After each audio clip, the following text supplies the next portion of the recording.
Welcome to Crack the Standard Codes. I'm very happy you are here with me. Bring your coffee, your favorite drink, and let's begin. So in your packet, you're going to find note pages at any time. Stop the video, take the notes you need, because the main goal of this lesson, this course, is to end up understanding how and who are meant for. Standards are not for me. Standards are for students. They are created so we can move students up to the next level and where they need to be able to be at the end of the school year. So standards are the same from K to 12. You teach students in kindergarten to identify a character in stories who is the character in the story, while you teach it too in 12th grade. It's just a more challenging and more complex. That's the difference between a kindergarten and a 12th grader. Standards, again, focuses on the students, not on me. It's on the students, what students need to know and be able to do by the end of the school year. Where are students today and how do I move them up? What are the skills that they need to know by the end of second grade, third grade, fourth grade? Why do we need standards? We need them to set clear and measurable goals. It's for me to guide me to plan and prepare any activities and to track my students' performance. Academic standards and curriculums. What are the differences between them? Standards are for students, curriculums are for teachers. A standard is to move students they need to be, and curriculums are for teachers. Let's look at this page you have in your packet. Take it out. Let's look. What do you see here? A standard abbreviation. Yes. So each standard begins with 2 letters or 1 letter. What those letters means? First letter, subject, genre. If we don't have a genre, we don't have the second letter. Look at it. R stands for reading, L for literature. R stands for reading, I for informational. R stands for reading, F foundational skills. S stands for speaking, and L for language. W for writing. So basically, in my standards, when I look at the standards, the first 2 letters stands for the subject and the genre. Let's look at it and divide it in parts. So I have covered that the 2 letters at the beginning of my standards are subject and genre, and then the first number is the grade level. So this number 2 can be 4. That means it's grade 4. Could be 9, grade 9, grade 12. So here comes the objective that I'm teaching, the skill. The last number, my skill, and it's my objective. And R stands for first letter stands for the subject, second one for the genre.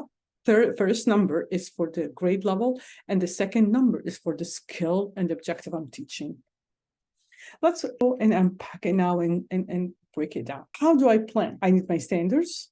Number 1, I look at the standards. So if I'm teaching retelling or I'm teaching ask and answer questions, it's my standard number 1. I'm teaching reading, literature, second grade, 1. Could be, if you can see that it's the same in all the grades. So here my objective, students should be able to ask and answer questions to understand the problem solution of a basic activity, story elements. You see it? So now I identify my students' need and what they should know. That's my objective. That's the last number at the end. So I have identified that. I looked at the number. This is what it is. Do I need to teach this? Yes.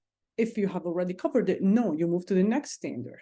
So now I write it down as my objective, a student's learning goal. I want my students to know by the end of this lesson.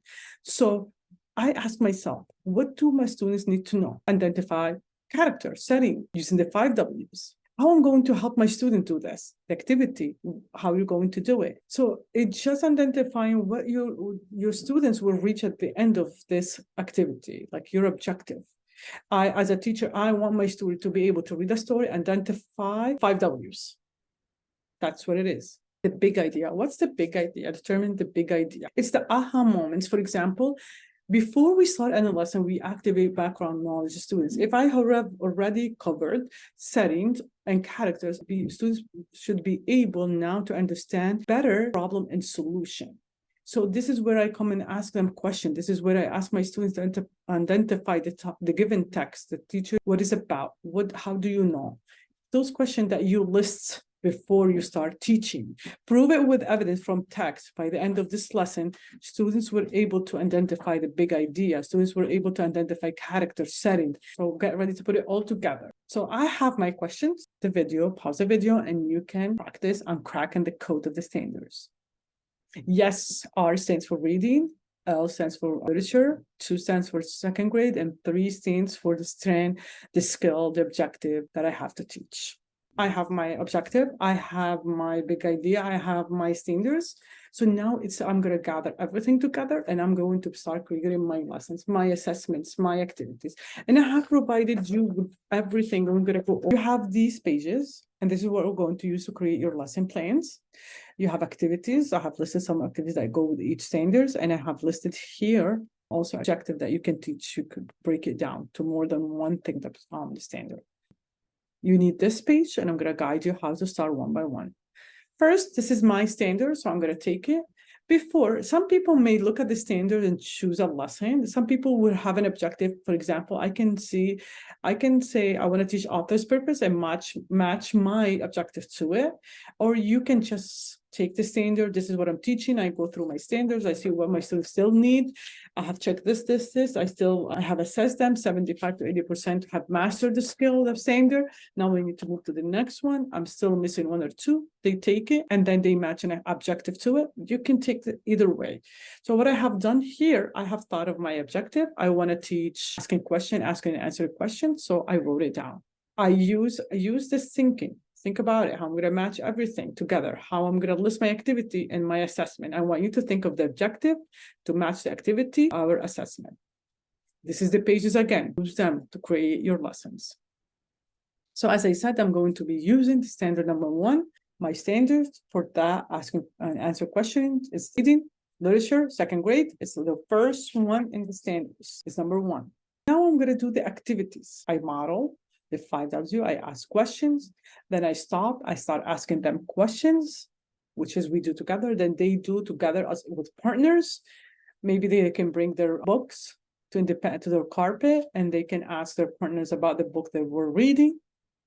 At the end, I send them to independent time, and that's when they can do any activity you assign, worksheets, sticky notes, stop and jot, whatever you want. So now comes the assessment. Think of your assessment. How do you want to assess your students? I do informal assessment. Rarely I do like a formal. I believe on the spot. I analyze information that I have in front of me, what they're giving me, the data that I'm collecting. I use it to plan my next lesson to see if we have achieved that. So I'm not a formal assessment because they take so many tests during the school year that they have enough.